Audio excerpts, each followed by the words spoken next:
Bueno, estábamos en página 257. Las críticas de los medios hegemónicos no se hicieron esperar. Criticaron, como siempre, el costo de los festejos o el contenido del mapping donde, supuestamente, recordábamos la historia. La Nación llegó a decir que, a propósito, no habíamos invitado a los expresidentes Menem, de la Rúa y Duhalde, ni a mi vice, Julio Cobos, que había votado en contra de su propio gobierno en el conflicto por las retenciones a la soja, y que de cualquier manera los festejos no nos iban a salvar de perder las elecciones del 2011. También dijeron que tampoco lo habíamos invitado a Macri, jefe de gobierno porteño. La discusión con el gobierno de Macri en la ciudad de Buenos Aires, su batalla por hacer su propio bicentenario en el Teatro Colón, una gala donde ellos fueron los protagonistas, anticipaba lo que iba a ocurrir no solo con Tecnópolis, poco después, sino con la transmisión del mando presidencial en el 2015. Quisieron competir con nosotros inútilmente. Es más, los convocamos para trabajar juntos y ellos no quisieron. Hernán Longobardi quiso armar su propio espectáculo. Trajeron a unos tenores, hicieron algo en el Colón para competir, pero fue inútil. Creo que el Bicentenario y Tecnópolis fueron prácticamente una misma cosa. Si bien Tecnópolis se inauguró el 14 de julio del 2011, más de un año después de los festejos del Bicentenario, estaban profundamente unidos para la última carroza, porque la última carroza de aquel desfile fue la del futuro, la de la burbuja de la ciencia y la tecnología.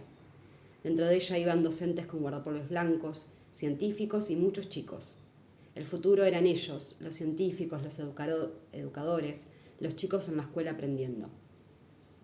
Se trataba de una reivindicación y de una apuesta a la educación, la ciencia y la tecnología. En un comienzo pensábamos hacer Tecnópolis como una exposición de ciencia y tecnología que durase tan solo 2 semanas. Quisimos hacerla al costado del edificio de la televisión pública, sobre Figueroa Alcorta. La idea era armar un escenario móvil que durante la semana se levantase para que pudieran circular los autos sin problema. Pero el gobierno de Macri no nos dio permiso. Extraoficialmente, Santilli le había avisado a Parrilli que probablemente no iban a autorizarnos. Y así fue. Imagino que habrán pensado, esto va a ser un éxito como el Bicentenario, ¿para qué lo vamos a permitir? Recuerdo que a Néstor tampoco le entusiasmaba la idea. Me decía permanentemente, cortala con Tecnópolis, ya salió bien lo del Bicentenario, ¿para qué vas a hacer lo mismo otra vez? Él era un tipo que no entendía mucho esas cosas. La cultura, el arte no eran su fuerte, porque, ahora que lo pienso, no era que no las entendía, me parece que la cuestión era que no le interesaban. Era un animal político y para él el resto era solo una pérdida de tiempo. Entonces no entendía mi entusiasmo por hacer algo como Tecnópolis. ¿Vos entendés? No es otro bicentenario, es algo totalmente diferente, le explicaba. Un día se nos ocurrió.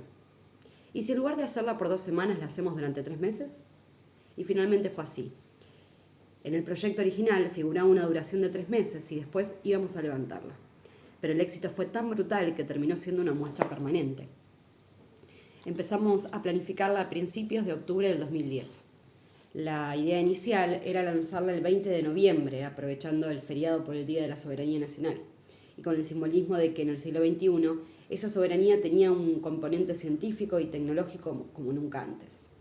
Pero finalmente el gobierno de la ciudad no nos autorizó y postergamos el lanzamiento. Lo hicieron con la clara intención de perjudicarnos, pero menos mal que fue así.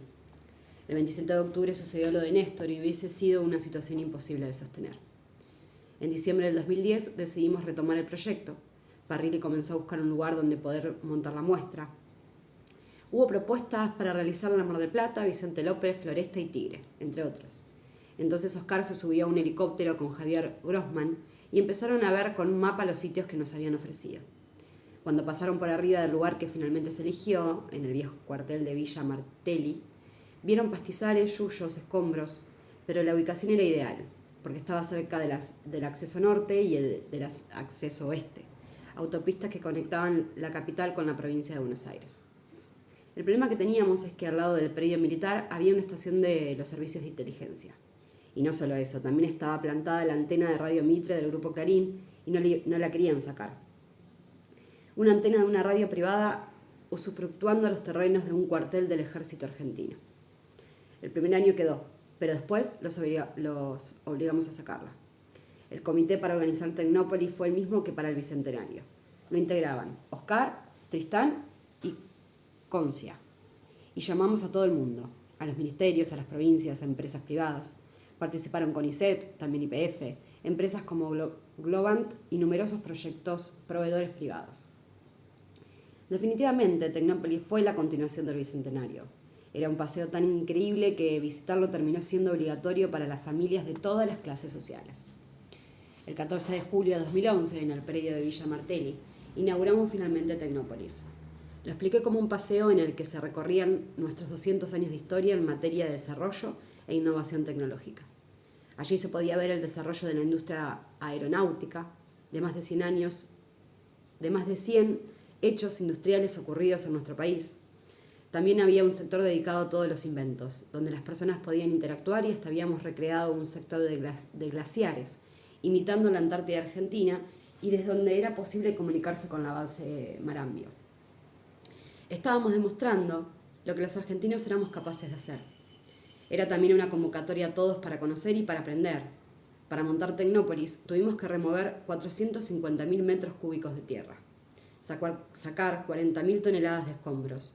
2.000 personas participaron en el desmalezado de toda Villa Martelli y más de 12.000 cooperativas trabajaron junto a la Municipalidad de Vicente López y la Provincia de Buenos Aires. Instalamos más de 8 kilómetros de fibra óptica bajo el mismo predio para interconectar todo el parque. No se trataba solamente de una conmemoración a la que habíamos sido capaces de hacer. Era también una convocatoria al futuro, un verdadero parque temático que, como generación del Bicentenario, le queríamos dejar a todos los argentinos al empezar el tercer siglo de nuestra historia. Nuestro gobierno siempre estuvo convencido de que la ciencia, la tecnología y el conocimiento eran lo que iban a brindarnos el valor agregado definitivo para dar el salto cuantitativo y cualitativo que estábamos buscando y que de a poco íbamos dando como país. El intendente de Vicente López, el radical Enrique García Tomé, fue de gran ayuda para la realización del proyecto y el día de la inauguración, además de agradecerle, también les conté a todos los presentes que los vecinos e intendentes cercanos al parque estaban muy contentos por la inauguración, porque Tecnópolis significaba una mayor actividad económica y una inyección de recursos para toda la zona. Habíamos tomado la decisión de privilegiar el talento, la inteligencia, la educación, la ciencia y la tecnología como los verdaderos motores que, creíamos, iban a permitirnos profundizar el proceso de transformación y distribución del ingreso en un momento histórico a nivel nacional y global en el que se estaban derrumbando estrepitosamente los paradigmas que durante tanto tiempo colonizaron culturalmente a nuestra región en general y a nuestro país en particular. Por eso, tal vez, y como siempre, hicieron con nuestras políticas e iniciativas la corporación mediática. Por eso, tal vez, y como siempre, hicieron con nuestras políticas e iniciativas, la corporación mediática intentó demoler ese emprendimiento y comenzaron a denominarlo, en forma despectiva, Negrópolis. En ese momento advertí que estaban resurgiendo las viejas antinomias, algo que no habíamos visto durante los festejos del Bicentenario. Nuevamente aparecía el odio de clase en algunos y en la inmensa mayoría los prejuicios convenientemente administrados desde los medios de comunicación. Durante los festejos del Bicentenario parecía que las clases sociales en Argentina, sin haber desaparecido, por lo menos convivían. Sentí en aquellos días que había una Argentina más homogénea y que nosotros estábamos ayudando a eso. La derecha vino, festejó y se sintió cómoda. Le gustó todo. Malvinas, la representación de la batalla de San Lorenzo. Los militares estaban fascinados con los granaderos desfilando. Compartimos el lugar, entonces los medios que habían advertido el clima del Bicentenario comenzaron a fomentar la grieta, que lamentablemente siempre ha tenido nuestro país. Empezaron a decir Negrópolis y a despreciar a todos los que iban a pasear con sus hijos a Tecnópolis, a la gente de los barrios y a la gente de todo el país que iban a disfrutar de ese enorme paseo cultural.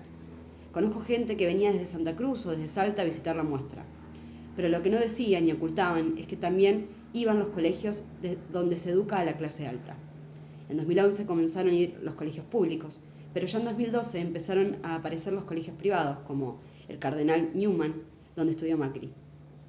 Iban porque se dieron cuenta de que era una cosa en serio, que había actividades de contenido y calidad y que además era público-privado, ya que había instalaciones de empresas privadas y que cada año se incorporaban más.